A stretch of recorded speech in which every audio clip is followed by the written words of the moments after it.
Good evening, world. Wherever you are joining from, welcome to the NGO CSW 66 webinar of the Silver Linings and Prospects for Women in Poverty under the COVID-19 crisis in Asia, organized by the Asian Network of Women's Shelters and the Garden of Hope Foundation. This is Zhurong Christy Chen from the Garden of Hope Foundation in Taiwan. Nice to meet you all. Before the webinar officially begins, please note this webinar is recorded and used for educational purposes in the future. This webinar will be presented in English. We also offer English to Chinese simultaneous interpretation during the whole session. Please click at the globe interpretation icon and select Chinese if required. Please also note Japanese interpretation is unavailable to audience. Thank you for your attention. For speakers' presentation slides, you can find download link in the chat box. There are both Chinese and English versions. For any question to our speakers, please use the Q&A feature from the Zoom function bar below to leave your question. For any questions or messages, please go to the chat box where we will help you answer from there. Moving on, I'm handing the floor over to our moderator, Lauren Lim. She is the Deputy CEO of SCWO, the Singapore Council of Women's Organizations. SCWO was established in 1980 as the national coordinating body of women's organizations in Singapore. It has more than 60 member organizations with over 600,000 women represented. SCWO unites them to work toward ideals of equal space, voice, and worth for women in Singapore. It is our great pleasure to have Lauren to be our moderator of this webinar. Let's welcome Lauren. Thank you very much, Christy. Warm greetings to our speakers and our audience from different parts of the world. I'm glad you can join in to listen to the experiences from our distinguished speakers on this important topic. We have seen and may have personally experienced much devastation and suffering brought about by this pandemic. Globally, there has been more reported cases of domestic violence, especially with the increased time indoors with abusive partners. Women facing poverty are even more vulnerable to the impact of the pandemic, especially if they lose their livelihoods. Yet, there are silver linings which give us hope that perhaps positive changes are within reach. Today, we are privileged to have 5 distinguished speakers who will share their best practices and some challenges in empowering women in poverty during the COVID-19 crisis. There will be 4 20-minute presentations and a 20-minute question and answer session at the end. You can leave your questions till the end, or if you wish, you can also type them in the Q&A or chat functions as you listen to the speakers. I look forward to receiving your questions. Now, it is my honor to introduce our first speaker from Japan. Ms. Tomoko Endo is the Executive Director of Social Inclusion Support Center. In 1989, she participated in the management committee of NPO Japan Feminist Counseling Society. In 1999, she joined NPO All Japan Women's Shelter Network. During her tenure, she had been working on the revision of domestic violence prevention law. From 2011, as Executive Director of Social Inclusion Support Center, she coordinates the first Yuri-Soy hotline, which is a 24-hour hotline for women, foreigners, LGBT, and anyone facing difficulties. It is sponsored by the Ministry of Health, Labor, and Welfare of Japan. Tomoko Endo is also an editor of several publications. We're so honored to have her today. Let's welcome Ms. Tomoko Endo. Wow. Thank you very much to introduce. And hello everyone. Tachia, my name is Tomoko Endo, reporting from Japan. It's a great honor to speak here. Social Inclusion Support Center operates nationwide 24 hours toll-free hotline. Every year we got more than 200,000 cases, women cases a year. I'd like to today show you the situations that women faced in Japan during the COVID-19 pandemic. Then I will explain how the COVID-19 pandemic has given us a chance to change systems and policies.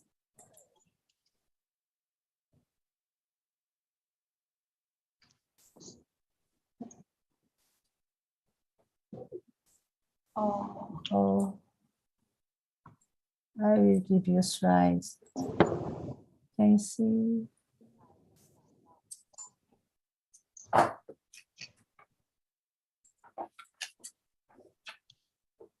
In Japan, the COVID-19 pandemic, this text is first section of the report of the COVID-19 study group on the impact and challenges for women under the pandemic. This group established in September 2020 by the Gender Equality Bureau of the Cabinet Office. I think this sentence expresses very well the situation that women in Japan. The situation is got worse, just got worse. On this slide, I wrote about the situation surrounding women in Japan originally. Japan was ranked 120th in the World Economic Forum Gender Gap Index. Japan is a country that is very far behind in gender equality, women's income, and single parent. COVID-19 hits women severely.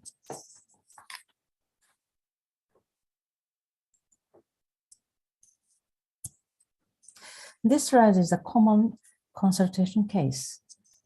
It was a milestone for society to realize the poverty of married women. In April 2020, the Japanese government decided to provide a temporary benefits of 100,000 yen to all citizens.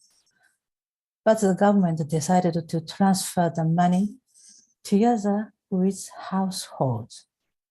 Most Japanese households are headed by men. Women could not receive the benefit. Counseling centers for DV victims received great numbers of appeals asking if they could have the money transferred to their own account instead of their husbands. We ourselves were reminded once again of the poverty of women in married couples.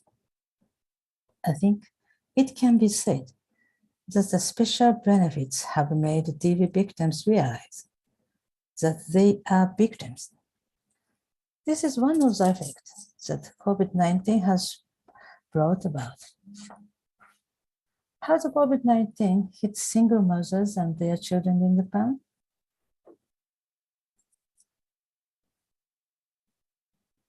Single mothers' families faced difficulties such as lower incomes, layoffs, school closures, and increased costs of internet access for online classes. The Single Mothers Forum, a non-profit organization composed of single mothers, started the Single Mothers Survey Project to investigate the situation of single mothers and their children and publicize the results to society.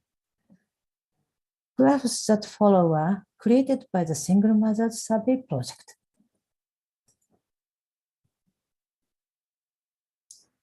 30% of regular workers and more than 50% of precarious employment experienced a decrease in income. We can see that a very large number of them have had their working days reduced. More than 30% of single mothers had been unable to afford staple foods and side dishes. The National Organization Single Mothers Forum made these harsh conditions visible through surveys and warned the government to provide deep benefits for single parents. It was a great job. One of the difficulties that emerged during COVID-19 was that the women could not buy sanitary products due to financial difficulties. A survey by an organization started by young women called #menstruation for all revealed that 20% of young people have had difficulty get sanitary products for financial reasons. The Japanese government has decided to allocate 1,350,000,000 yen for the free distribution of sanitary products.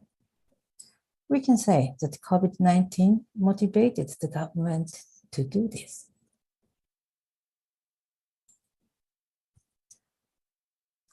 There are some issues that have not yet been clarified, even under the pandemic.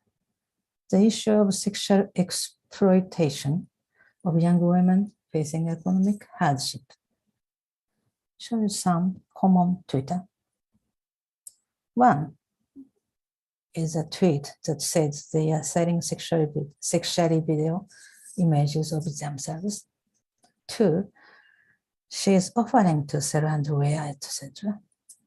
Three, tweets that she will send you sexual images if you send her an electronic money. Unfortunately, their behavior is often seen as a personal problem, and it is difficult to relate it to the issue of poverty. It seems to me that they are trying to solve their economic problems by selling themselves, since it is their own responsibility to do so. It is impossible to mention suicides. According to statistics from the WHO, Japan has the 7th highest total number of suicides in the world. By gender, it is 15th for males and 2nd for females. In 2020, the number of female suicides increased significantly. This shows the number of female suicides by occupation. Suicide rates are higher among students and among those employees. Women in their 50s and younger are more likely to commit suicide if they have a roommate. This graph shows average suicide rate by region as a bar graph, and the gender gap index for each region as a broken line. For example, Hokkaido has a large gender gap index and a high suicide rate. Okinawa has a low gender gap and a low suicide rate. Not all factors to be considered are reflected, but maybe a possible relationship between the gender gap index and the suicide rate.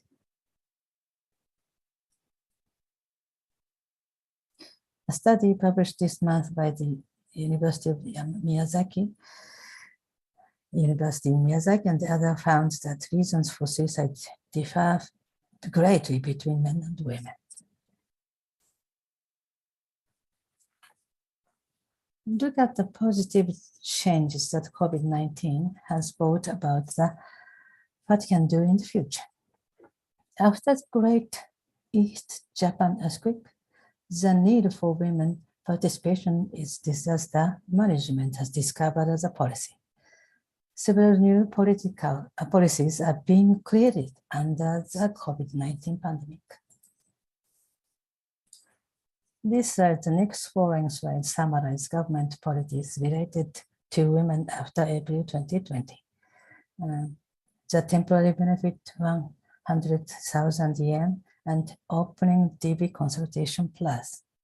The Government Equality Bureau of Cabinet Office came up with the idea of DB consultation plus. Within about 2 weeks, it was launched. Such quick policy decisions are extremely rare. To be honest, I was surprised very much. This is the DB Consultation Plus's website.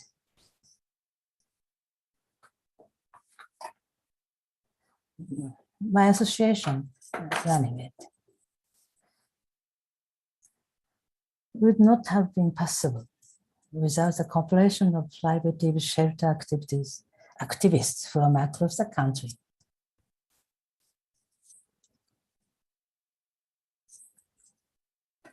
The government has established a study group on the impact of the COVID-19 pandemic on the women and the challenges. This was an important decision because it contributes to advancing gender mainstreaming policies. It is very important.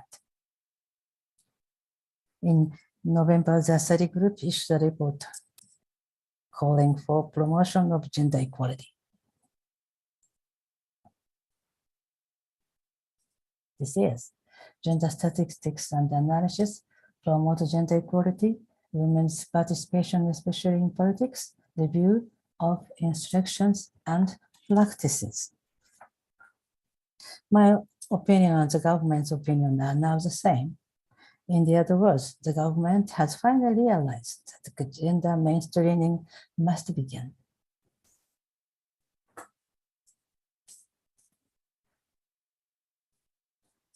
Women's organizations initiatives.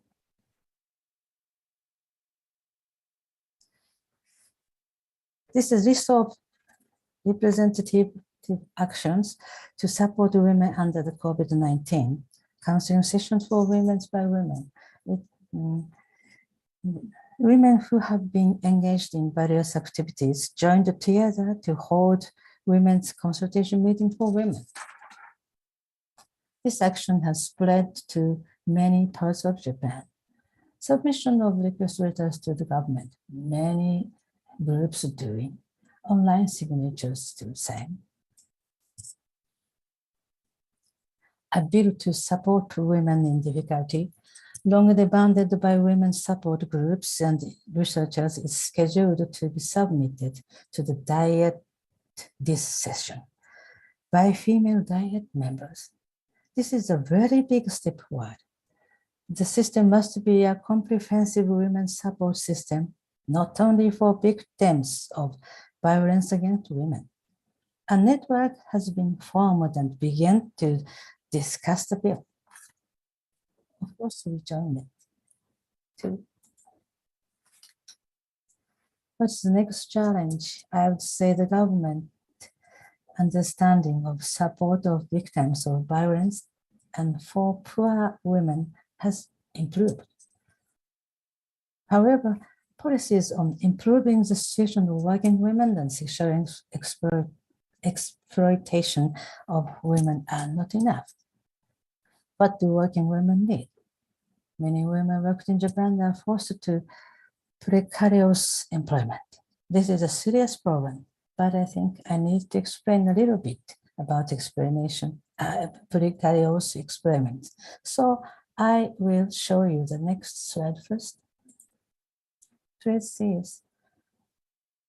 explanation of precarious employment in Japan. In Japan, the effectiveness of law prohibiting employment discrimination is weak, very weak.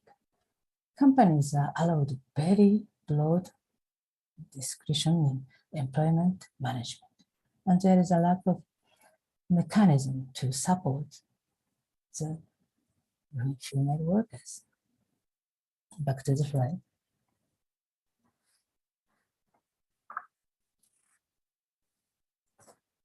Precarious female workers say that they have no hope for the future. A national network has formed last year, but it is difficult to make policy progress. This year, for the first time, a woman was appointed president of the National Center of Japanese Trade Unions. We expect the national carrier to make a strong commitment to gender mainstreaming. National Center to make a strong commitment to gender mainstreaming. Private subgroups have been ahead in supporting young women who are exposed to sexual exploitation. Face-to-face support has been provided by taking to women in the downtown area and holding free cafes. Recently, they get financial support from the Cabinet Office. However, there has been no action taken to address the issue of sexual exploitation and violence on the internet. It's a very weak point.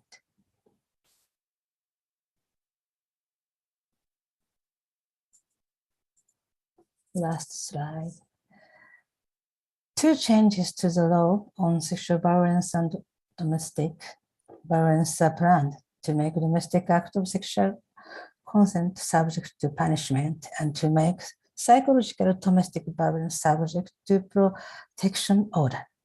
Women's organizations and others are promoting many campaigns and lobbying activities. But Japan also has a gender equality law for candidates that encourages politician parties, but the content of the law is only an obligation to make an effort. Also, the law has revised in 1991 to include measures to deal with harassment and other issues. It was yet to reach the quota system. Personally, I believe that the lack of women's participation in policies is delaying fundamental policy reform. To change the situation in Japan, symbolized by its 120th place in the Gender Gap Index, gender mainstreaming policies must be strengthened. In order to achieve this, we must increase the number of female Diet members. This year, we have the House of Councillors election, and next year we have the local government elections. Women groups are preparing various efforts such as campaigns and surveys to increase the number of female legislators. It's a long road ahead for the women of Japan, but we'll do our best to keep up with you all. Thank you very much. Thank you so much, Tomoko. Indeed, that was a very informative presentation. You can see that you can put in a lot of effort to put in so many issues that women are facing today in that short 20-minute presentation. And but thank you, it was so rich, and you really brought up very important issues, you know, from hidden poverty in marriage, single mothers, sexual exploitation, suicide, yeah, and I think the stats that you shared about poverty, you know, that was quite shocking. You know, about 75% was it that women in poverty could not even afford to buy sanitary products. So, well, we definitely want to hear more from you as well during the Q&A. And at this point, I'd like to encourage anyone to just type your questions in the chat or in the Q&A along the way, and it will be compiled, and we will ask those questions during the last segment. Okay, so next up is our friends from Taiwan. Yeah, we have two presenters from Taiwan in the next segment, and they're both from the Garden of Hope Foundation, Taiwan. Xiao Ru is the Women's Employment Services Supervisor at the new Taipei City branch office of the Garden of Hope's Foundation. She has dedicated nearly a decade to helping survivors with employment during her tenure. Since 2019, she adopted developmental social work and financial literacy to enhance her employment service, accompanying her clients through life, work, and their finances. Tiaru hopes to see them move beyond grappling with their lives towards achieving their dream lifestyles. And presenting with her is Wu Xiaoqi, who is currently the supervisor of the Women's Employment Service in Lingkou Service Center. She has been with the Garden of Hope for over 10 years. During her tenure, she has served in Taitung, Taoyuan, and Taipei branches. The service programs she supervises includes domestic violence, child witnesses, sexual assault, teenage pregnancy, shelter, and women's employment. Xiaoqi has over 16 years of social work experience. Well, let's warmly welcome our two speakers from Taiwan, Tiaru and Xiaoqi.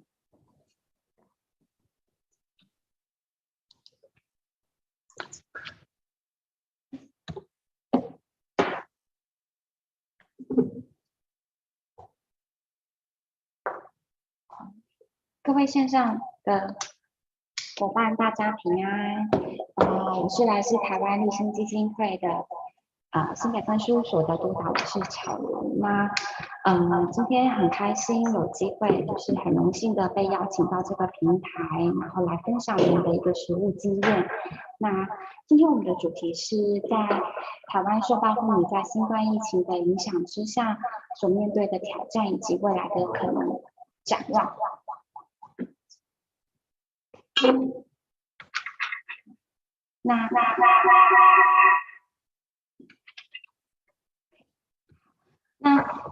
今天的主题呢，我们将分为3个部分来做一个说明。第一个部分是我们会先说明疫情下妇女的一个处境。第二个部分是那在这疫情中呢，就是面对妇女跟台湾民众的处境，我们公司部门有哪些的投资。最后一个部分我们可以会再分享，就是在后疫情时代来临的一个情况，我们会面对什么样的挑战以及展望。那首先呢，我们需要先了解台湾疫情发展的一个时序。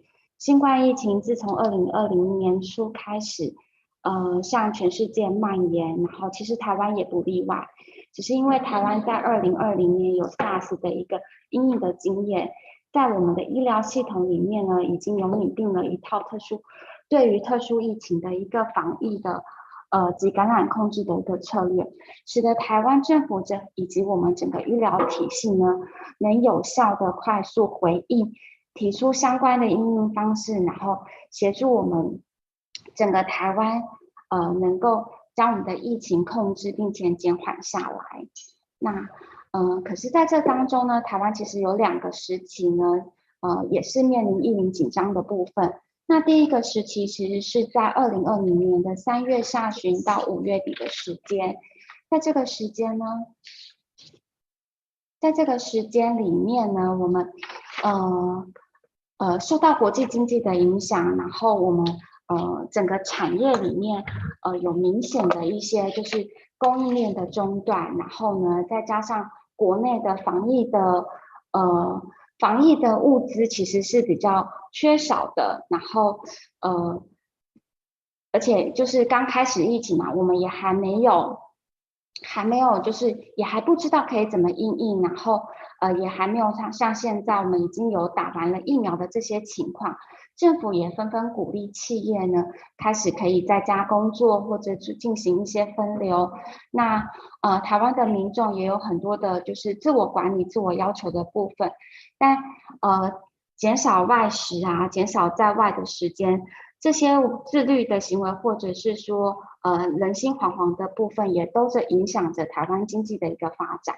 那第二波其实在台湾相对较为严重的时刻，其实就是在去年2021年的5月中旬到7月底的时间，这一波台湾面临严峻的挑战。那对于产业的影响以及我们生活的影响是最严重的时候，因为我们短短在一个礼拜的时间，从2级的防疫措施直接升级到3级的部分，那多数的企业也重新开始进行居家上班，或者是说人员分流，然后各级学校呢也纷纷的进行了关闭，包含相关的一些托育的资源，然后补习班，这些原本我们生活的方式有非常大型的改变。在外，我们其实都禁止脱下口罩，然后也无法进到餐厅里面去做用餐的这个部分。那人心惶惶的情况下，即便台湾其实从头到尾都没有实施封城的一个情况下，但仍然对我们的生活经济跟工作造成非常的影响。那我们也可以，其实在这2年期间，包含刚刚就是日本的分享者我们也听到就是因为新冠疫情，我们世界各国的家暴率其实都是家庭暴力的通报都是提升的，所以我们现在就来看看台湾在这2年的家庭暴力的一个通报案量的情况。首先我们可以看到，等一下哦。好，首先我们可以看到，在2016年到2020年的家庭暴力通报事件的一个类型以及通报的案件数，其实是逐年增加的。在这逐年增加的过程，我们也可以看到，2020年相较于2019年，我们增加了10.7% 的一个数字。好，那当台湾就是保护司司长张秀渊的这一篇的期刊内容里面也有一个很有趣的发现是，在2021年的1到6月跟2020年同期的家暴案件的一个比较，我们可以来看到，就是在1月1号到5月15号，在进入3级警戒之前，2021年的通报案件的数字呢是增加了8.6%。可是呢，我们进到了3级警戒之后，5月16号之后到6月底的一个数字，反而是减少了4.4%。其中我们可以看到，就是在这里面亲密关系暴力的一个数字，它是向下减少了5.2%。那最大幅减少的是儿少保护的一个部分，减少了34.3%。那我们从期刊里面就是张秀渊司长的内容里面，我们也可以看到就是我们猜测儿少保护大幅减少的一个原因，其实和我们各级学校的关闭可能是有一个相关性的，因为所有的儿少都在家中，没有办法外出，没有与外人接触。那我们原本校园是一道就是安全的防线，那这个时候也没有办法发挥到一个作用。那关于亲密暴力的一个降低的一个数字呢，我们没有办法直接推论说新冠疫情对于家庭暴力是没有影响的，但其中我们也可能有一个猜测是在这过程里面，因为施暴者跟被害人他们长时间处在同一个环境里面，那也有可能是在这样的情境之下呢，其实有困难通报或者是困难求助的一个可能性。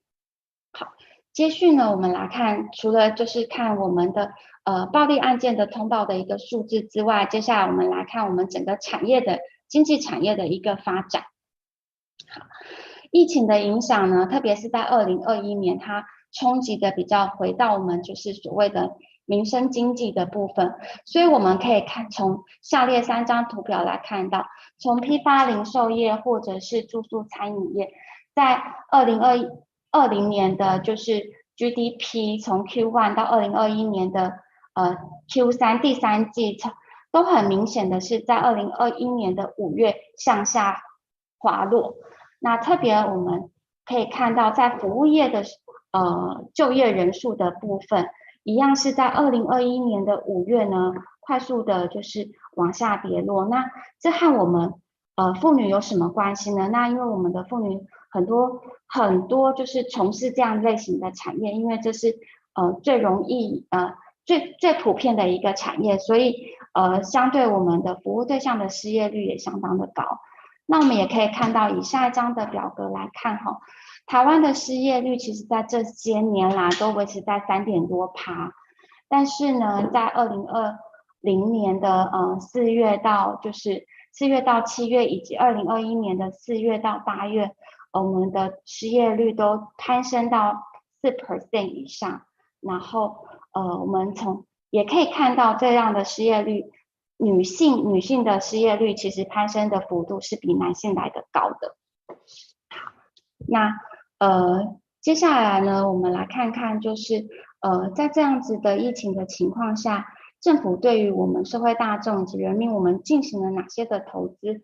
我稍微整理了将它分类整理了几个面向。第一个部分呢，整个政府的投资分成纾困面向以及振兴的部分。那在纾困的部分，第一个就是融资协助跟贷款的纾困。那这样子的对象包含了劳工个人以及企业贷款的一个协助。第二个是就业的协助。那因应减班或者失业的民众，政府提出了相关的训练计划以及安心就业的一个工作机会。那所谓安心上工、安心就业的一个工作机会，其实就是政府扩大也就是扩大就是有关政府部门，然后需要防疫协助的相关的一个工作，然后让失业或者是说减班的民众，他们有地方有一个就是有一个工作的时数，然后1个月有一个上限，然后可以用这些钱来补贴他的生活这样子。好，那对于劳工在这一波里面，特别是2021年里面收入大幅减少及失业的劳工最相关的一个补助，其实就是有相关的纾困补助1万块到3万元不等的一个协助。好，那第3个部分的协助是税务的协助，包含对于产业跟个人的相关税务的延长申报，或者办理一些就是调整减额的部分。那第4个部分是减轻我们人民的一些费用的负担，包含水电费，然后或者是国有不动产的租金减缓的相关的措施。那刚刚我们有特别提到嘛，我们的服务对象里面，我们的妇女呢，很多时候在我们的服务经验里面，他们都是离开他们的亲密关系，他们独立带着孩子出来，然后独立抚养这样子。那在这一波里面呢，政府也有意识到，就是家中有许多幼儿孩童的这个困境。那所以也提到了一个家庭防疫的津贴，在家中有国小以下或者是高中身心障碍的学生，有一次性的定额现金的发放。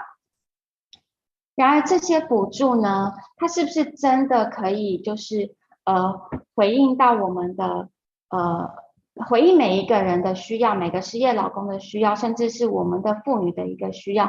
我们从实务中也可以看到，这些的政策，这些的纾困并不是那么容易，然后可以顺利的取得。特别是有一些纾困补助，它是针对没有社会保险者可以申请的，有一些是针对自营者可以申请的。但是呢，在针对就是凡是公司有家保者，或者只是因为减少工作时数、减班或停班的一个情况下，造成的收入减少，甚至没有收入，影响生活的人呢，却没有办法顺利取得这样子的一个纾困案的一个申请。那我们有更多的妇女呢，她们面临着因为学校的关闭、停止的托育，让她们就算他们的工作没有停止、没有减班、也没有无薪假的情况下，可是因为家里有幼儿，让他们没有办法外出，需要在家里面临需要在家里照顾孩子的一个困境。好，那这是整个就是不管是从我们的家暴的一个通报率，然后以及到整个台湾产业经济就业市场的一个影响，还有政府有进行相关的一个纾困投资的一个分享。好，最后是在相关的一个振兴措施里面，我们在2020年呢，政府提出了用1000块的现金换取3倍券，让可以促进国内经济的一个消费的一个方式。在2021年比较困难纾困之后的一个振兴的措施，则是发放了5倍券。好，那这大体是台湾的一个情况。接下来呢，将由小琪督导来为大家分享在疫情中的投资 NGO 以立新基金会为例，我们做了些什么，以及在后疫情时代我们又看见了些什么。我们将时间交给小琪督导。谢谢巧如督导的分享，也非常欢迎大家今天来听我们这样的一个来聊聊台湾的那个妇女的一个处境。那接下来我先来分享在疫情期间立新服务的一个受暴妇女所面临的挑战与改变。当疫情刚来临的时候呢，立新 Foundation, we wanted to share the work we've done for those women. They've faced a lot of challenges, whether it's the economic difficulties or their life difficulties. And they came to us and we've kind of analyzed their situation, and we combined all of our resources, and then we tried to help them as much as possible. We also incorporated some service program, and we worked with a lot of organizations and companies. We also published some fundraising, and we distributed these donations to those in need. So there were some enterprises who approached the Garden of Hope Foundation, expressing their willingness to help women in difficulties. During the process, the pandemic also caused a huge economic deprivation in those women, and the Garden of Hope Foundation was also committed to helping those women in need. So in the front line, the challenges that the social workers has faced was really different from before. Because of the virus and limited working hours and also childcare difficulties, I remember that all of our social workers could not get vaccination in the beginning. Under this situation, we've also have to comply with the measures that the government has published. In this under these circumstances, we were not able to send our service or care successfully to every client. But our social workers worked very hard. We kind of broke the limits of space or time. We tried our best, or we tried a lot of methods to distribute the supplies or assistance to the women at home. And then regarding the casework, before the pandemic, we always had a face-to-face interview with our clients. But because of the pandemic, this kind of face-to-face interview were not possible. So we shifted our services online. We try to have video call with them and take care of them and try to understand their situation. But there's a certain level of difficulty because some women could not have a stable connection or settings or devices. It would lead to some failure of the video calls. When some women stay at home with their abusive partners, they were not able to express their feelings or tell us their situations just in front of the abusive partners. So it was hard for us to maintain the quality of the interviews. But at the beginning of the pandemic, we also established some group work. But to comply with the government's pandemic measures, some group work have been canceled. But we've noticed that this pandemic has caused a lot of pressure on women. So we feel that we need to set up a kind of platform for women to express or talk or just chat. So we just built a video conferencing platform so that the women could go online and share their experiences with others and to comfort each other. So social workers will also show up and teach them how to regulate their emotion and to support them emotionally. And then when the pandemic was not that bad, we started to arrange face-to-face workshops or consultation. So like Chao Ruwa mentioned, their work and their income was limited. And when Taiwan was under the level 3 warning, nearly all the schools and all the organizations were locked down for almost 4 months. And this increases the cost, the domestic cost. And they have less income to provide for their family and for their children. So we also provided some subsidies and some allowances for these women in poverty. But in the before, we would hand the subsidy face to face, but now we just have to change the service method. And now we would like to share the changes in our services. We have observed that during the pandemic, a lot of women has become more stressful, maybe because their children was infected with COVID-19, or whether because their income was reduced. So we provided some emotional and stress care services to provide emotional support and mediation for them, and to provide mental health resources.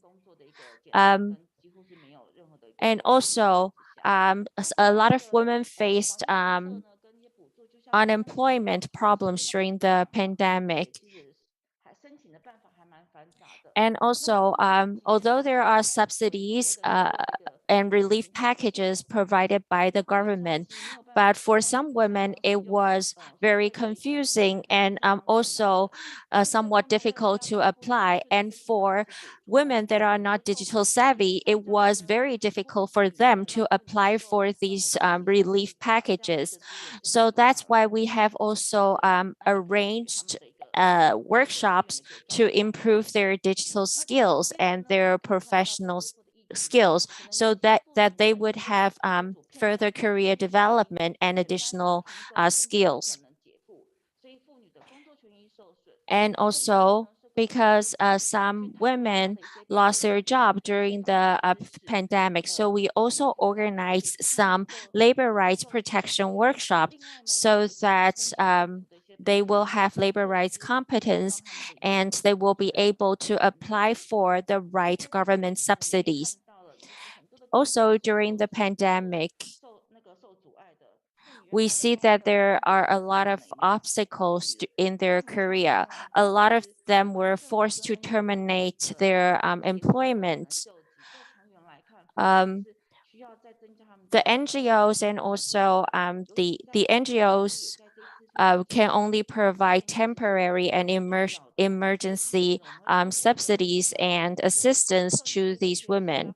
But we have to solve the we have to provide a sustainable solution in order to prevent these problems from happening again in the future. And also we try to help them manage the relationship with their partners.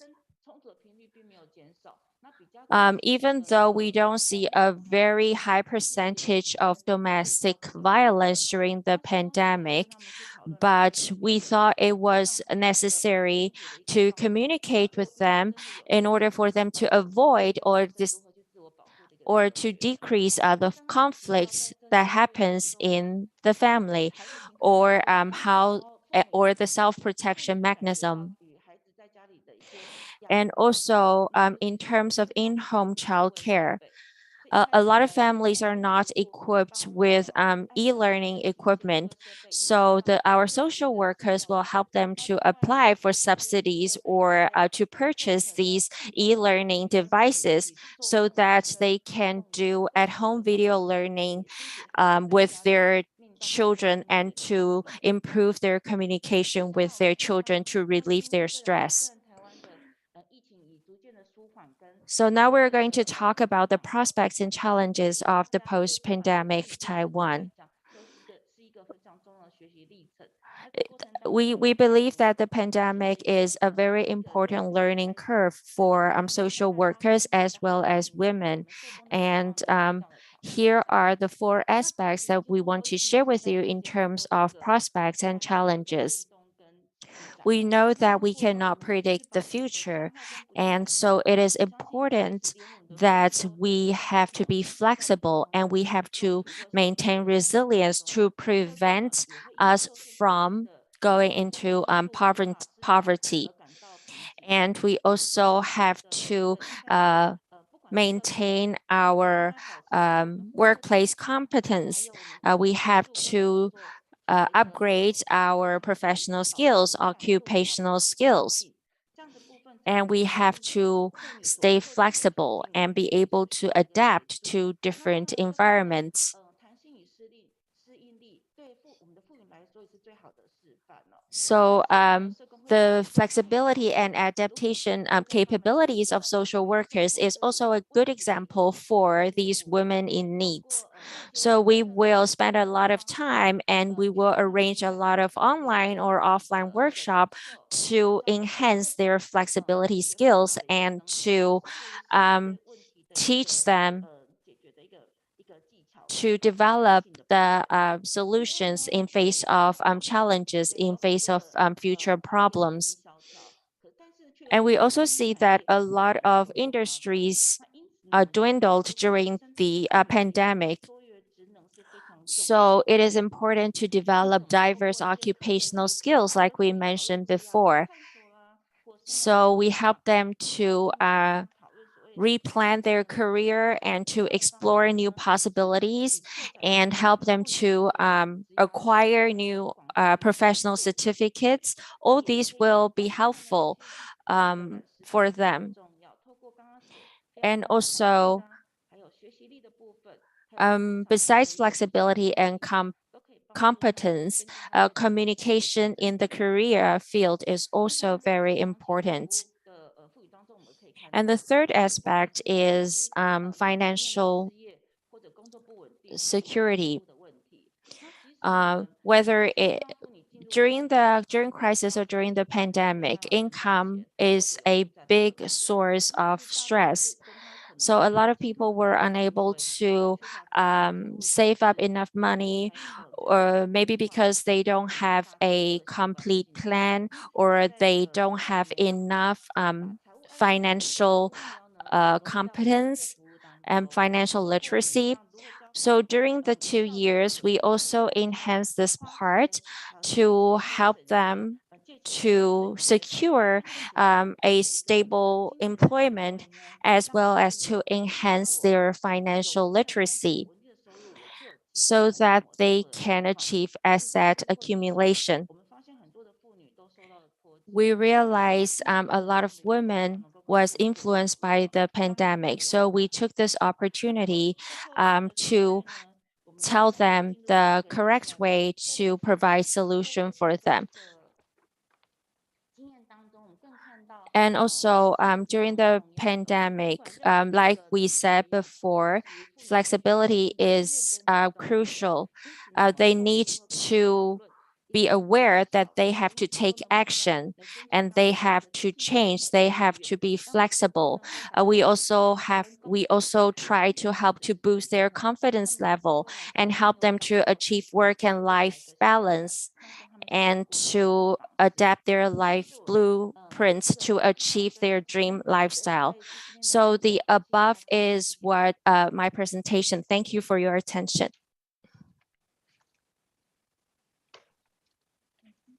Thank you very much, Xiaoru and Xiaoqi, for the very insightful presentations. The stats were very well analyzed, and it reminds us that we have to look deeper into the stats. I like what you shared about how the stats, even though the stats showed that the children were, seems like there were less reported cases, so the numbers went down, but it could be because they were at home and did not have the opportunity to report any abuse at home to their friends or teachers. I would like to remind everyone, if you have any questions for Xiaoru and Xiaoqi, you can type in the Q&A function. You can find it below your screen, and the questions will be compiled for the Q&A segment at the end. Okay. Next, I would like to introduce Jean Tan. She is a registered clinical psychologist working as a services outreach and psychosocial coordinator in Women's Aid Organization. Jean holds a master's in clinical psychology. She's trained in providing psychological interventions and mental health diagnosis, in addition to advocating for mental health literacy and resiliency. She has been working with vulnerable communities and individuals throughout many years, including during her clinical training, with a focus on trauma healing and advocating for marginalized groups. Let's welcome Jean Tan from Women's Aid Organization in Malaysia. Hi, good afternoon, evening, and morning to everyone wherever you're listening from. You guys can hear me clearly, right? Right. So I'll be sharing my slides. Just give me a moment.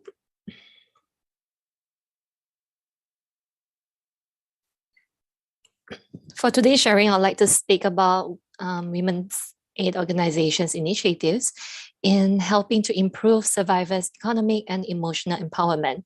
The reason being, we find that these are very strong aspects to work on to break the cycle of violence and poverty.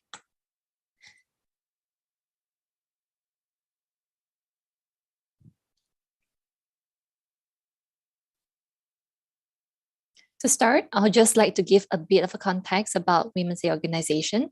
We are a nonprofit organization based in Malaysia that's committed to confronting and ending violence against women. So our ultimate mission in Malaysia is to create a safer country for vulnerable women and children.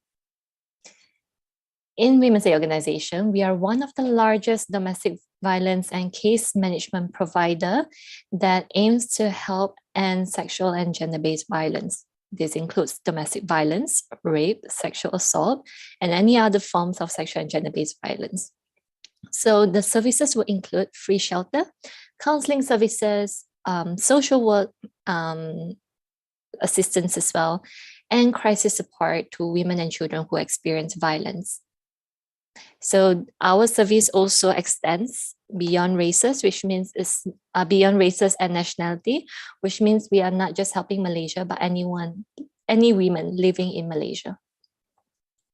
So this is how survivors usually reach us. We have two main mediums. One is they dial in through our hotline, which operates 24 hours and it's toll-free. Second, they may choose to message or WhatsApp our text tool. So this is a new service, probably established around 6 to 7 years ago, to cater to women who are not safe to speak. So as I mentioned earlier, some of the services will include case management, consultation, providing consultation and support. We have a temporary crisis shelter for the women fleeing abuse as well, and empowerment programs. Now, I would like to focus today on the empowerment program aspect because my topic today primarily talks about how do we get women out of the cycle of violence and poverty. So usually when we have survivors who approach us, they are usually in a crisis stage. A crisis stage here would mean that they might need immediate support to ensure that they are safe, or they are very lost at knowing what's their rights and options to be safe. So this will also mean that many times when they come to us, they are probably in a state of panic, they don't feel safe, or they are experiencing very severe mental health symptoms. So the crisis stage also aims to stabilize their mental health through counseling. After that, the programs team, which is the second phase we call over here, and they have approached the post-crisis stage, it works on empowerment, developing action plans for them to break the cycle of violence and poverty ultimately. So there are so many ways WAO does to support them healing from their trauma, and also trying to get them to feel more empowered to stand up for themselves and continue their lives without their abusive family members or husbands. So I will be talking mostly about the post-crisis stage today, all right? Recently, the programs team has come out with a program called the Power Up. A Power Up program is the women's empowerment platform that aims to focus on two main things, as I mentioned earlier: economic empowerment and emotional resilience. So under the Power Up, there are a lot of sub-programs that WAO has carefully curated, and we also engage in expertise from other professionals to provide support, assistance, classes to our survivors. So the Power Up program is a huge umbrella in which I'm going to break down what do we do to support survivors through the Power Up program. So as I mentioned, Power Up is a huge program, and it's also technically a very safe platform for all women who sign up under the program. So then they will feel safe and supported throughout this healing phase in their lives. So under the Power Up program, we provide sewing and crocheting classes, baking and cooking classes, entrepreneurship classes, and this would mean discussions on entrepreneurship, business building, financial literacy skills, technological literacy skills, anything to make them feel much more confident in upskilling their career skills and also to fund their own business, right? And of course, last but not least, we also provide a lot of mental health and peer support, as we strongly believe that in order to sustain the women and children through this tough time, they have to also be emotionally resilient. So Power Up program usually takes in participants who are not just survivors of sexual and gender-based violence, but we also open to our lower income group citizens for them to also sign up and ultimately break the cycle of poverty in their household. Many times, this kind of participants as well, they could come from a single mother household, despite not having endured any forms of violence in their life. But as we see in the speakers' topics earlier, COVID-19 has hit women on a very drastic manner, right? If we compare it to the other gender. So we acknowledge that women do need more support despite their background and despite if they have been victims of violence. We also wanted to give them a helping hand to ultimately break the cycle of poverty. Now, the focus on Power Up is on these two different aspects, as we believe they are interchangeable. Like if we feel that the woman is emotionally strong and resilient, then they will have more motivation to continue to sustain their livelihood. And vice versa, if a woman feels much safer in their financial status or in their economic stages in their life, then they will also feel much more emotionally stable. So these skills, they come together and they work together. It's not mutually exclusive. And we incorporate emotional resilient elements into our empowerment programs. And at the same time, we also use the mental health peer support platforms to talk about how they can cope with their job challenges. So we try to be very inclusive over here. Now let's break down some of the programs here. So the first that I mentioned earlier is the Stitching Forward program, where we have professionals guiding these women on sewing skills and crocheting skills.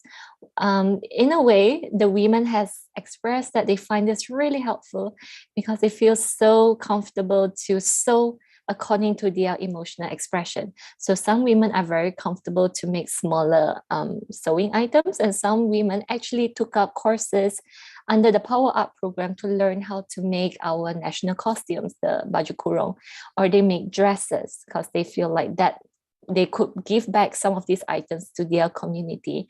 It's a very engaging process. We usually have them learn what they feel most comfortable in and discuss with them what do they plan to do with the skills. So the Stitching Forward program has benefited about 46 women as they have joined us during this whole program. We had 32 different sessions of sewing and crocheting classes. Most of it, very amazingly, were done online.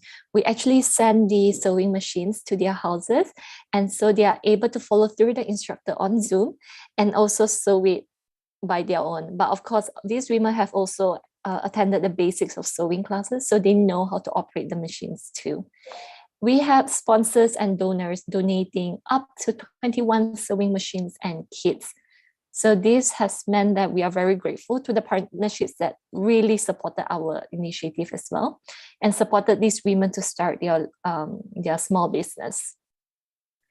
If you see here, the ultimate impact is that 9 women ultimately ventured into the business and generated a total of 1,900 ringgit worth of income. This is just for all the 9 women. So again, this is a small business. We are still at the starting phase, so maybe the amount might not seem a lot to you, but for these women who just started the skills and taking this out as a side business, this means a lot to them. Next up, I'd like to talk about how the other arm of the program teaches women artisanal food preparation. So this means learning how to cook traditional food, learning how to bake cakes and cookies or chocolates as well. So again, this they get to choose if they want to partake in the sewing and crocheting arm, or they want to partake in this food preparation one. So again, it has a lot to do with self-expression, as the women are free to choose what would they like to ultimately create. We provided them the freedom to do that, and our instructors, who are professionals in their respective industries, have also kindly guided them through the entire process. Besides that, you will also see that, as I mentioned earlier, even though we teach specific skills like that, we try to be very inclusive. So we understand that, you know, it's one thing to learn how to bake and make food, but it's another thing how for the women to learn how to monetize that skills, right? So we also incorporate the entrepreneurship and business learning skills at the meantime, so they learn how to market their items. WAO has been extremely supportive as well and sign up our women for various bazaars and markets in Malaysia, so they are able to market and sell their products in those places. So if we look through the impact here, 91 women have successfully joined our entire program, where we host about 29 sessions of cooking and baking classes. And through our generous donations as well, we have provided and sent over 45 ovens and 385 baking toolkits. The toolkits would mean like the spatulas, the molds, the fondants, the sugar, basically ingredients to kind of lessen your cost when you're learning the program. The ultimate impact here is that 20 women now are in the food and beverage business and has been a very successful regular providers in WAO's bazaar. So they sell their products there, and they have created quite a fan base where people will find them for their food. Last but not least, let's talk about the emotional resilience part. So our two main arms are sewing and cooking. And this last part for this is we also incorporate mental health classes and peer support groups so the women would feel supported in a very safe place. This is where they learn effective coping strategies, and they also go through one-on-one consultation with a registered psychologist. If needed, WAO provides funds for counseling services to help increase their emotional resilience. So in this program, we have seen many of the survivors and participants saying that they feel so supported and blessed to be in a community where there's a strong sense of sisterhood and womanhood.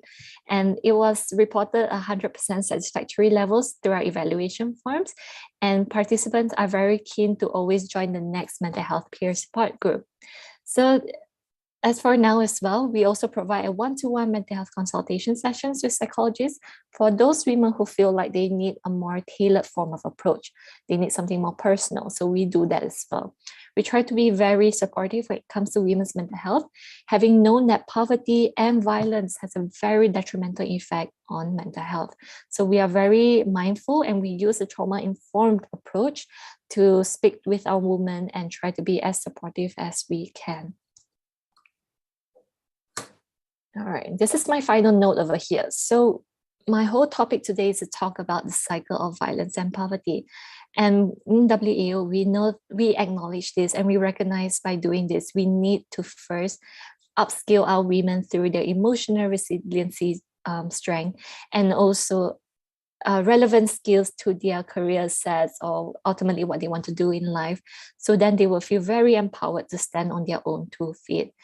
There are some cases in women's aid organization where during the COVID-19, some of our women who have been in very violent situations at home ultimately have to withdraw their police report. So then they have to stay home with their abusers. Then they don't have to be stressed out about the money or about the virus. There was a point that Endo-san has kindly pointed out where some of the financial aid was given to the head of the household. We see similar patterns in Malaysia as well. When the government gives out financial incentives, the abusers hold the money. So a lot of women actually withdrew themselves from the police reports and decided to stay home in their abusive situation. So this is where the cycle of violence and poverty would prevail. And WAO recognizes that. So it's so important for us, the programs team in WAO, to always empower our women through life skills that are so important, financial skills, and also emotional skills, so that they would feel empowered to stand on their own 2 feet. So if we look at the little simple diagram cycle over here, women in poverty face poor financial management difficulties. They have no source of fixed income. Many of them probably do not hold a job, and they are homemakers at home. And they also have poor access to help and support. What I mean by this is sometimes the women who are in poverty situation, they might not know where to get help and support, or they might not know where to get classes or where to attend classes to upskill themselves. Maybe they don't have the awareness. It's not out there for them. For women in abusive situation, having been abused, you would definitely guess that their self-esteem and self-worth would have been much lesser. They probably lost their autonomy as well, having a lot of the autonomy lie in the hands of the abusers at home. And also, last but not least, similar to women in a poverty situation, they also do not have awareness and they do not know where to get help and support. So factoring these circumstances in, having done our needs assessment, we ultimately curated the Power Up program to address these gaps in their cycle of seeking help, and hope that by the end of this, they feel much more empowered and could ultimately end the cycle of violence and poverty. That's all from me today. Thank you everyone for tuning in and listening to me. If you would like to reach Women's Aid Organization, these are some of the platforms you could use to reach us. Thank you. Thank you very much, Jean. for that very inspiring presentation all about empowerment. And wow, the photos of the cakes and all look so good. Really, it's making me hungry. It is lunchtime in Singapore now. And thank you for sharing about, breaking both the cycle of violence and the cycle of poverty, and how it's so amazing that, one program can tackle both and really overcoming so many factors to empower them. Work has many benefits. And I like that, there's also the element of self-expression, when they do the sewing and the baking. So if you all have any questions for Jean, I encourage you all to, again, put up your question in the Q&A. I see some comments on the chat as well. Thank you for those comments. If we have time, we will go to them. But more questions, please, everyone. Okay. And now our final speaker is Ms. Pragya Rai. She is a women's human rights activist for more than 13 years.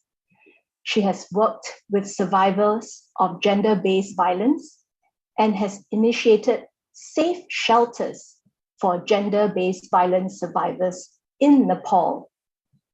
She was the executive director for Aperion in Nepal.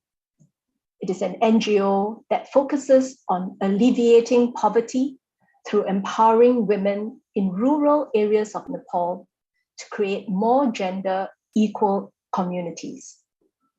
Currently, she is with the Asia Indigenous Peoples Pact, heading the Indigenous Women's Program. It's a great honor for me to introduce Ms. Pragya Rai.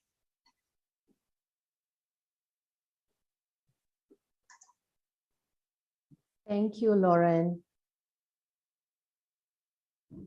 Good morning, good afternoon, everyone. My name is Pragya Rai, as Lauren said, and I am an Indigenous woman from Rai community in Nepal, and I am with Asia Indigenous Peoples Pact. So Asia Indigenous Peoples Pact, we are a regional organization, and it was founded in 1992 by Indigenous Peoples Movement. We are committed to the cause of promoting and defending Indigenous people's rights and human rights and issues of relevance to Indigenous peoples. Currently, we have 46 members from 14 countries in Asia. Some are Indigenous Peoples Alliances networks, some are local, some are ethnic-based, and some are Indigenous women, and one organization of Indigenous peoples with disabilities. So just to share with you a little bit of data on Indigenous peoples in Asia. So there are total 410 million Indigenous peoples in the world, constituting to 5% of the total global population. And there are 260 million Indigenous peoples in Asia with 2,000 distinct civilizations and languages. Majority of the Indigenous people in Asia, we have faced historical suppression, marginalization, and socioeconomic plus political discrimination with no legal or constitutional recognition in many countries. Talking about Indigenous women in Asia, it is estimated that there are 130 million Indigenous women in Asia. And when we're talking about the discrimination faced by Indigenous women, these are the multiple, we call it multiple layers of discrimination. Of course, there's a discrimination based on gender, age, sexuality, disability, class, religion, etc. But there's added layer of discrimination based on ethnicity and culture. These make the discrimination faced by Indigenous women more pronounced. So this is one of the case study. I have kept it here, but I think you can download it in the presentation just to be on time. So I'd like to share some of the facts that members have reported to Asia Indigenous Peoples Pact on COVID-19 and Indigenous women in Asia. So COVID-19 has had disproportionate impact on Indigenous peoples, especially Indigenous women and Indigenous people with disabilities. It has also further exacerbated the existing inequalities for Indigenous peoples. We have also seen that the pandemic is used as a shield by many Asian governments to violate the rights of Indigenous peoples towards their land, territories, and resources. Indigenous women workers who are dominant on the informal sector faced worst situation with the loss of employment, followed by tortures by house owners in cities. For example, in Bangladesh, Indigenous women who are largely engaged in beauty parlors and garment industries lost their employment and faced a lot of economic hardship. According to Taiwan Indigenous Peoples Council, the unemployment rate of the Aborigines in the first and the second quarters of 2020 was 3.95% and 4.13% respectively, which is higher than the corresponding figures in the same period last year. As per the studies, the percentage of Indigenous women working in informal sector is 26.5% higher than the non-Indigenous women.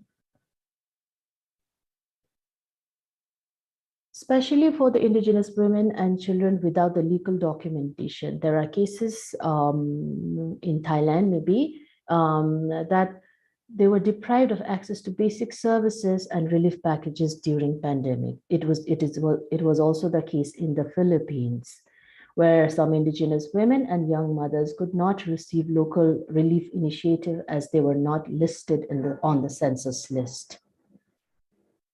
In Thailand, they were women, Indigenous women who were living outside of the town. They could not access the relief packages. As previous speakers have already mentioned, that the COVID-19 has rising cases of violence against women. It is more so for the violence against Indigenous women, because COVID-19 has intensified the stigmatization and discrimination toward Indigenous communities, especially in the Northeast India for their Mongoloid features. The continuation of military operations and development projects in some Asian countries have increased cases of sexual assaults, rapes, and harassments.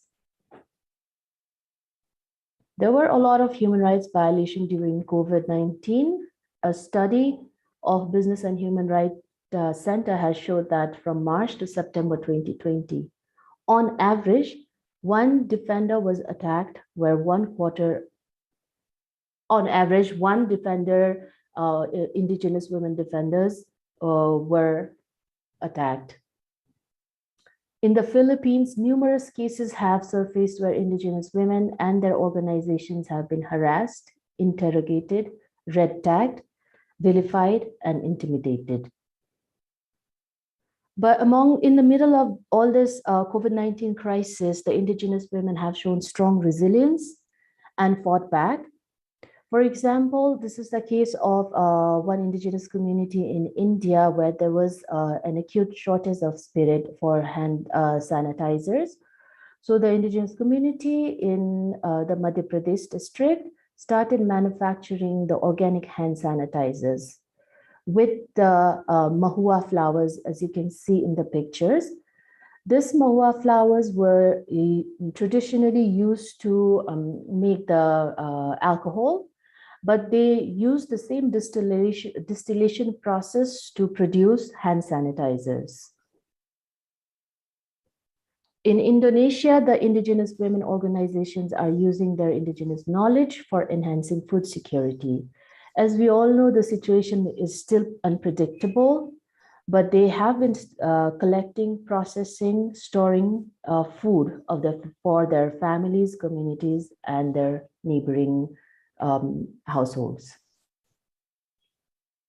We have some recommendations, but before that, I would also like to say that these are just few cases, 2 cases I'm sharing with you now, but these examples corroborate the fact that Indigenous women have been disproportionately impacted by COVID-19, but also the key agents to protect their families and communities in the pandemics like this. So few recommendations we have is for the state to ensure the recognition of Indigenous peoples and their collective right and self-determination. For the state to ensure equal access to health services, social protection, COVID-19 vaccine and relief support. And it is always important for all the development agencies to institutionalize free, prior, and informed consent to protect the collective rights and ways of life of Indigenous peoples. It is also recommended to provide special protection measures to Indigenous women and girls in conflict and militarized regions. It is always recommended to collect disaggregated data on the impact of COVID-19 to reflect on situation of Indigenous women and girls. For the state to minimize the human rights violations against Indigenous women and Indigenous women human rights defenders, and especially to the service providers, we would like to recommend to provide full-fledged support to Indigenous women survivors with consideration of their unique lived experience, because the Indigenous women, we all have our own traditions, cultures, and languages. And these should be taken into consideration when providing services to the survivors in order to transfer the Indigenous knowledge of nature-based solutions as well. So this was my quick presentation on the status of Indigenous women in Asia. Thank you very much. Lauren, over to you. Thank you so much, Pargia. Indeed, you've brought up many important issues that I think with the Indigenous population, they're often forgotten. And I think we have seen, that the pandemic has brought to light many issues affecting women and definitely affecting the Indigenous population as well. So we're hopeful that more awareness and more dialogue will bring more help to the Indigenous population. So now is the time for question and answer. You can ask your questions on the chat, or you can unmute yourself and ask the question verbally. Yeah, I see some comments on the chat, and I see a question in the Q&A for Ms. Endo. Yeah, so maybe we could start with that. Yeah, so Ms. Endo, are there any ongoing initiatives in Japan to end pink tax on menstrual products? Actually, there are 2 questions from this attendee. So this is the first one. Then maybe you could answer this one first, and then I'll ask the other question. はい。はい。そんなに大きな取り組みはなくて、オンラインの署名を始めている。So far, there is not a lot of advancements. There has been some movements, such as the submission of online petitions, but it is not a big movement yet. Okay, thank you. And the second question, what was the situation of new mothers in poverty during COVID-19? Were they able to afford essentials such as diapers and formula, and were such items subsidized?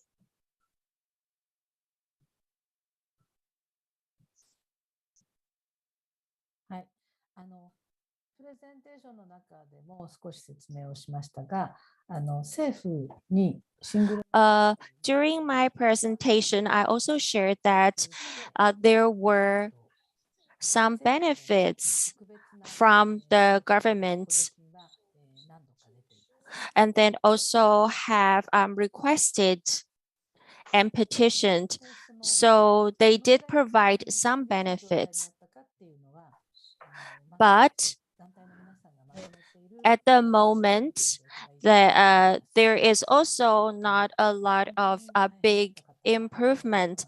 I will share a link and for everyone's reference, you can understand the real situation in Japan.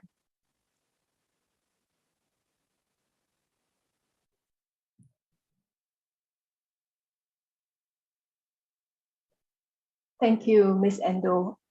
We look forward to seeing the link. And thank you for answering those questions. どこに書けばいいですか？はい。じゃあ今入れます。Okay. There is another question for Ms. Endo. You talked about the sexual exploitation of women on the internet. What do all the speakers think about how crisis centers and women's shelters should be responding to this challenge? What are different organizations already doing? Sorry, this question can be open to any of the speakers.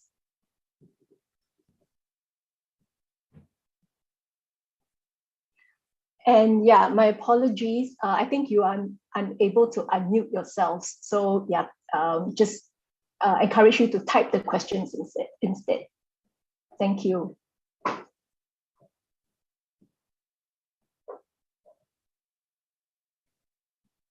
So perhaps Jean, yeah. Oh. So sorry, Ms. Endo, you want to say something?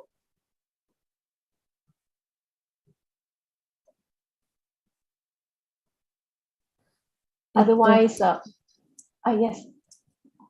Yes, Ms. Endo. 女性の性的な暴力に対してのってことでしたか？ So are you asking the sexual exploitation or violence in women? Yes, the question is focusing on sexual exploitation of women on the internet. 日本に、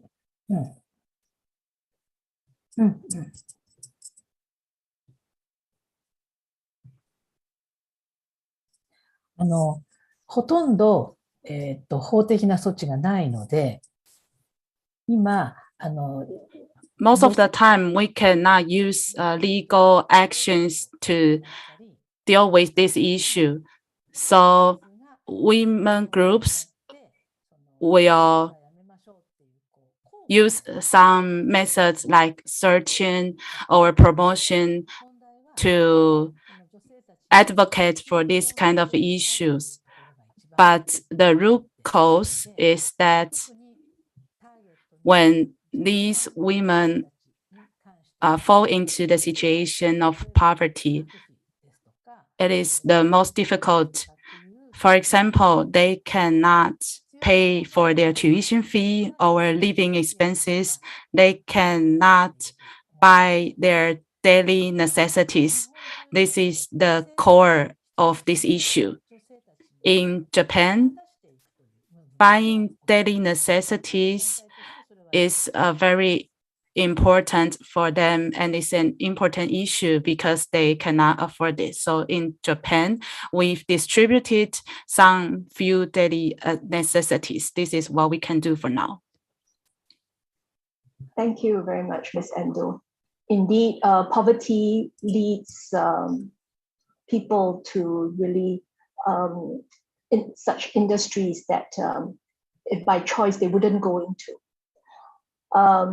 I see Pragya typing an answer to this question. Any anyone else would like to talk about sexual exploitation of women on the internet? Okay, otherwise we will go, Jean, sorry, would you like to make a comment? Yeah, sure. I can add on to that as well. I think from what Malaysia organizations are doing, I think it's an ongoing awareness. There are a lot of ongoing awareness trainings about this, because it's one thing to talk about it, and it's nothing as well to refer to appropriate channels and agencies that would be able to support women going through sexual exploitation. It's if we don't have a very solid channel to provide help and assistance, then many women will continue to find themselves stuck, right? So I think a lot of awareness is going on this right now. Indeed, yeah, and it's good that people are talking about it. So there's more awareness, and with public education, there could be more solutions coming from the whole society. Yeah, thank you, Jean. We have a question to Chao Ru and Xiao Ti. In other Asian countries, there was the development of a clear digital divide among families that had and that did not have access to e-devices for the children's education. There was a brief mention about the volunteer support for families. Can you elaborate a little more on digital onboarding for families?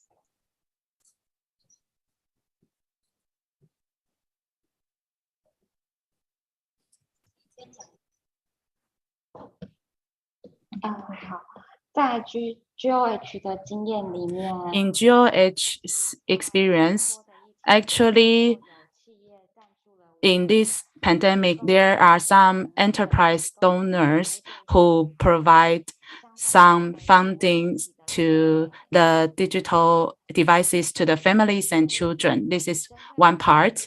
So focusing on the children who need to use technological devices for class, or for women who need to use these kind of technological devices, if they faced some difficulties, our social workers may go to their home and assist them.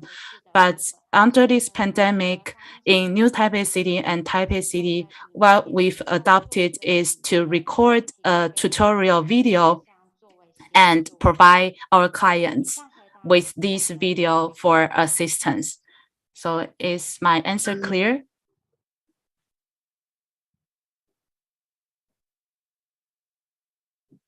Yes, I think, yeah, well, the person who asked the question, I'm not sure if you can indicate in the chat if you would like to add anything else, or she's answered the question.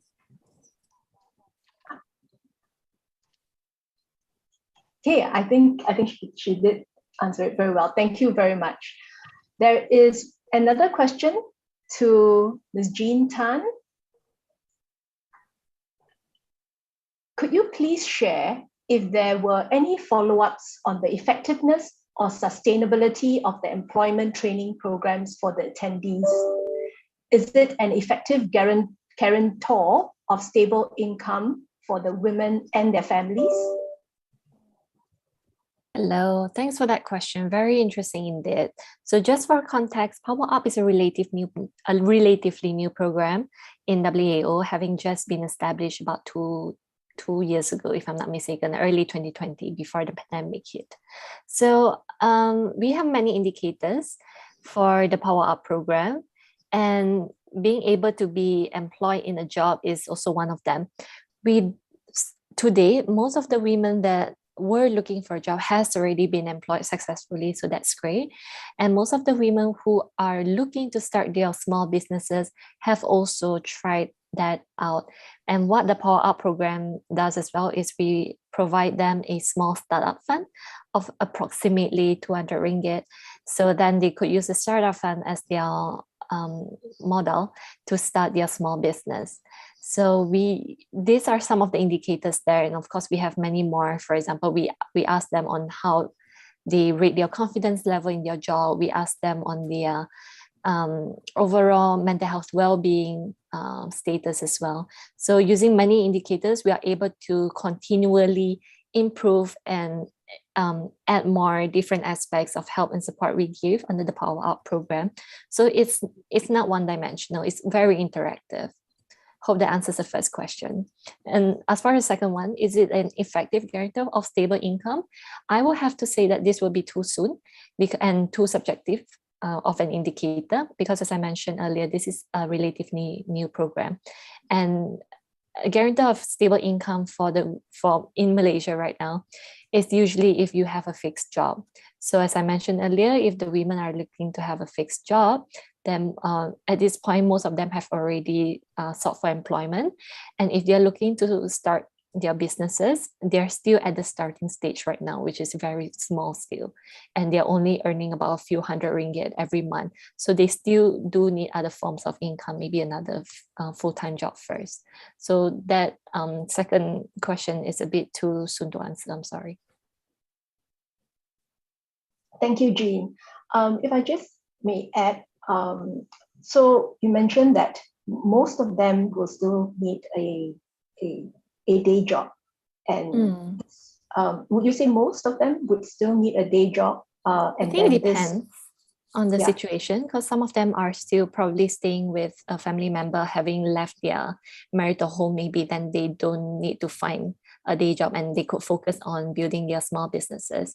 But for women who are trying to raise their children at the same time, then yes, most of them do still seek for a day job, probably work from 9 to 5, and then they use the night time to attend our sessions, and they use the weekends to attend the bazaars, if any. Power Up is very, we acknowledge that most of the women here, they do have day jobs. So our classes and our programs always run at night and in the weekends. Right. So supplemental income is also very important for these low-income families. So Power Up gives them that opportunity as well. Yep. Thank you, Jean. All right. Okay. There's one question for Pragya. How was the study conducted during the pandemic? Physically or otherwise? Yeah, Lauren. So as I wrote, these data and information I presented earlier, these are from the reports submitted by the Asia Indigenous Peoples Pact members. So during COVID-19, there were a lot of flash reports and a lot of member reports also published. I have given the publication links. So it was mostly online, let's say. Okay, thank you, Pragya. And we look forward to receiving those links. Yeah, I think many of us will want to, analyze the study in more depth. Yeah. Okay. We have time for maybe another 2 to 3 more questions. So let me just check whether there's any more on the chat.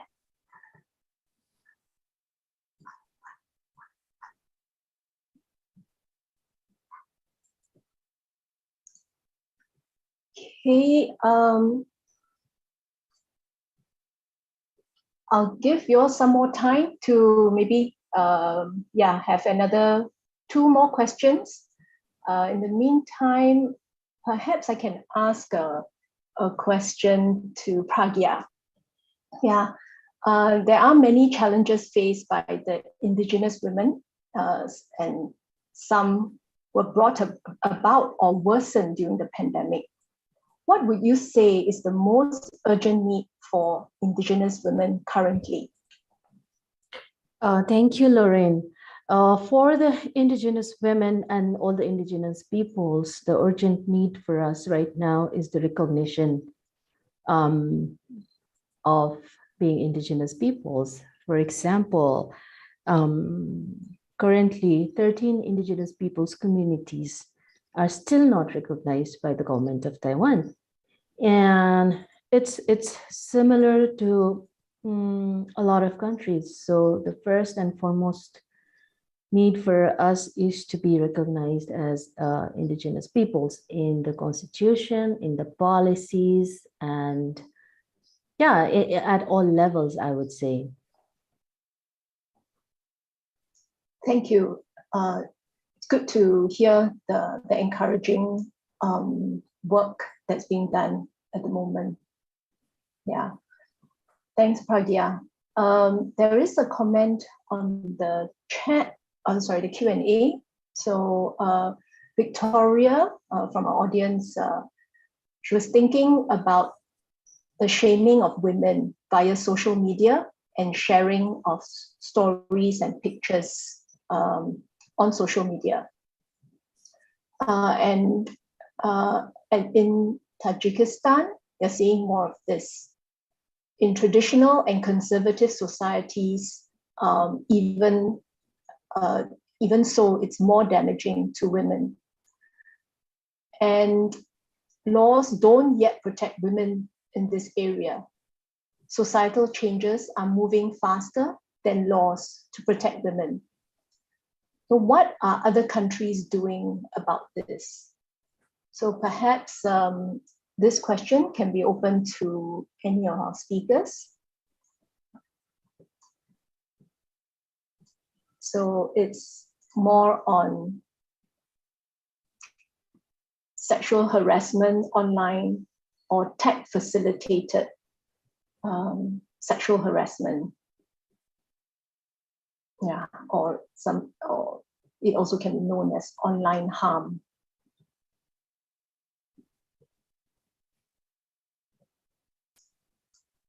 Maybe we can hear from our friends in Taiwan.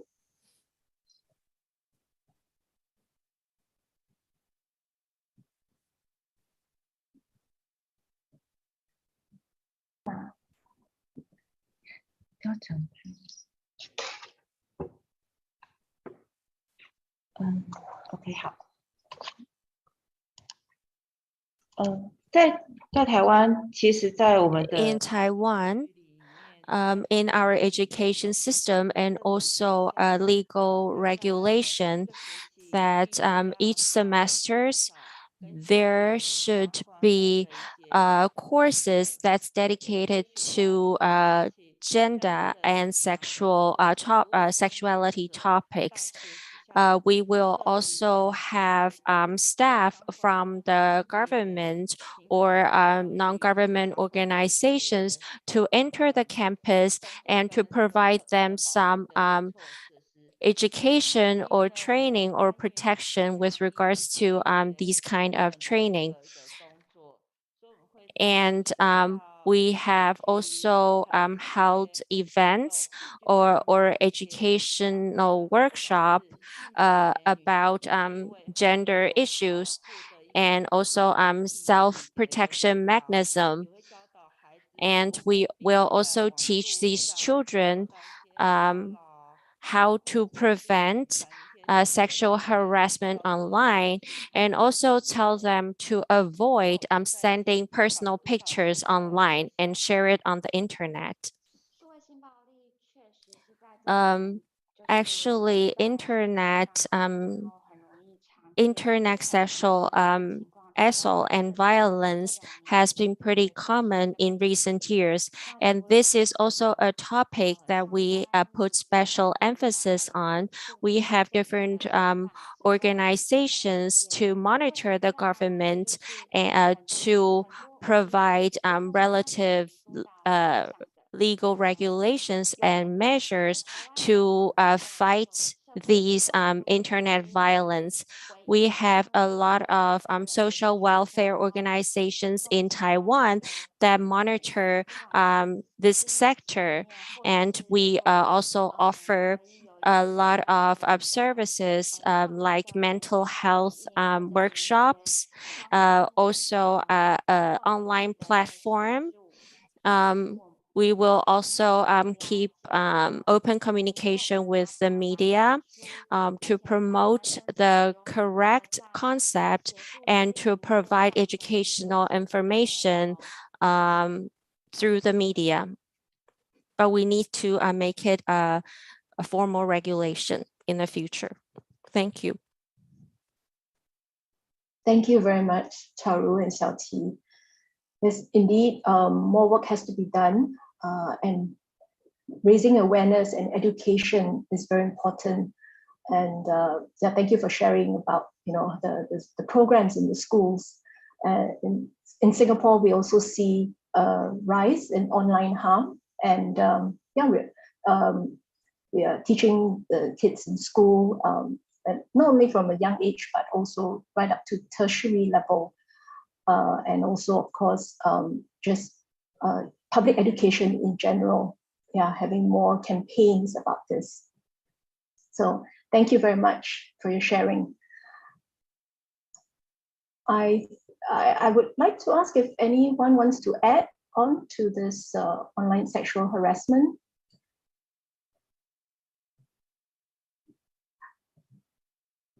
Okay. Otherwise, I think, is there any more question? Maybe one last question from the audience. It's your last chance. No, you're all good? Okay, then maybe if you don't mind, I'll have the last question, yeah, for all our speakers today. And I'd just like to ask, yeah, each one of you, what is one message of hope that you would like the audience to take away today?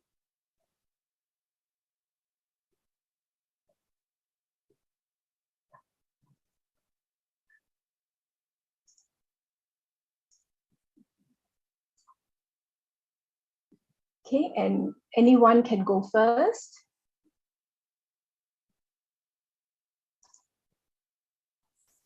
I think I may go first. So in the work that programs have been doing in women's organization as well, our different departments, we always believe in how it takes a village or a community to uplift vulnerable women and children. So the simple saying is the community helps the community. So we always strongly believe that a lot of outreach work have to be done, a lot of awareness has to be done, and that's why WEO has always, does a lot of outreach program and recruits volunteers to help us continue our mission.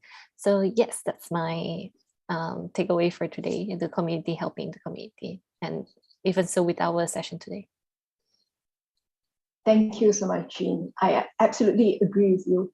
It is definitely a whole society approach, and bystanders shouldn't be bystanders. Yeah, they should know how to help.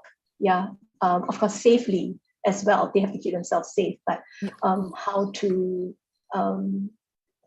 just report, when they need to, or encourage the victim to report and be safe. Yeah, so thank you very much for sharing that, Jean.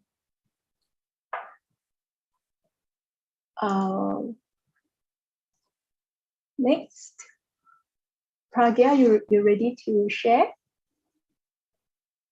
Yeah, Lauren, I think this has been a very interesting session, and we have heard from speakers from all around Asia, and the presentations itself, they were self-explanatory that things are hopeful, and we need to stand in solidarity with each other, and in all its diversity. So yeah, I think it's hopeful. I think we can and we will change now. We will break the bias, let's say. Thank you, Pragya. Well said. Can we hear from Tomoko?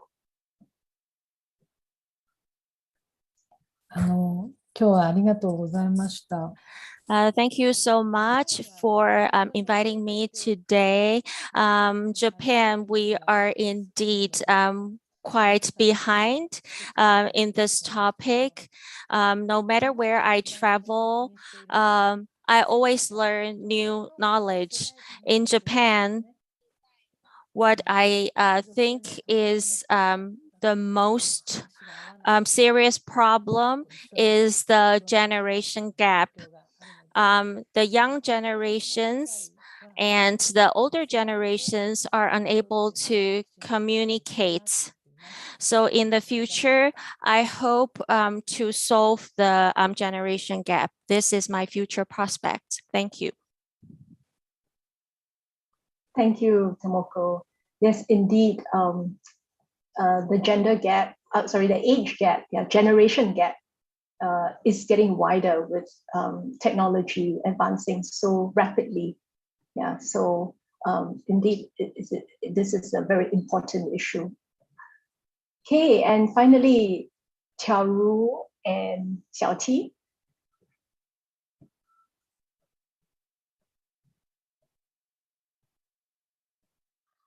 我想今天在平台会议上，我们也听过很多分享。I believe I have already shared quite a lot about the current situation in Taiwan. Finally, I'd like to say that due to the pandemic, the digital advancement globally has also jumped a big step and moved forward because of the circumstances. I will like to ask everyone to keep being resilient to respond to the pandemic. Thank you. In my opinion, my thoughts are very similar to Qiaoru's. I am very honored to be invited as the speaker and to participate in this seminar. And I'm also happy to see a lot of people and women in different environments are not broken down and are not defeated by the pandemic, and they overcame the problem and maintained their resilience. I think everyone has to keep an open mind, and like I said in my presentation, to be flexible and to welcome change. So this is my words to the audience. Thank you very much. Thank you, Qiaoru and Xiaoqi. I see a comment on the chat from Victoria about some hopeful words as well. So I'll just read it out. During the COVID pandemic, the whole world has seen an increase in levels of violence against women. But we have also seen a big increase in the focus that has put on this problem by governments and donors around the world. The hope is that organizations representing women victims of violence are able to use this increased focus and attention to make a lasting change in reducing violence against women. Thank you, Victoria. I think you have really summed up everything. Thank you for for ending this with such a inspirational comment. Yeah, that yes, it has put focus on many issues, violence against women and all the other issues that women face today as brought up by our speakers today. So I hope everyone can leave this this webinar with some hope that these issues are now being brought up, being highlighted, being discussed, and changes are slowly being made. So there is some silver lining. Okay, so I think the organizers would like to take a group photo with everyone. So I'll hand it back to Christy, our organizer, to arrange for that. Thank you everyone for your participation, your wonderful questions, and for being here today. We hope that we will still be able to connect through email and various other ways. All right.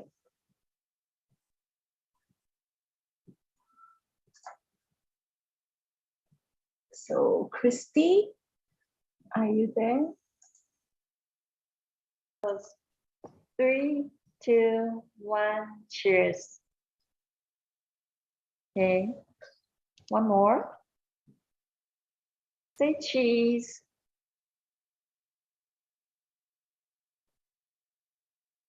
Okay.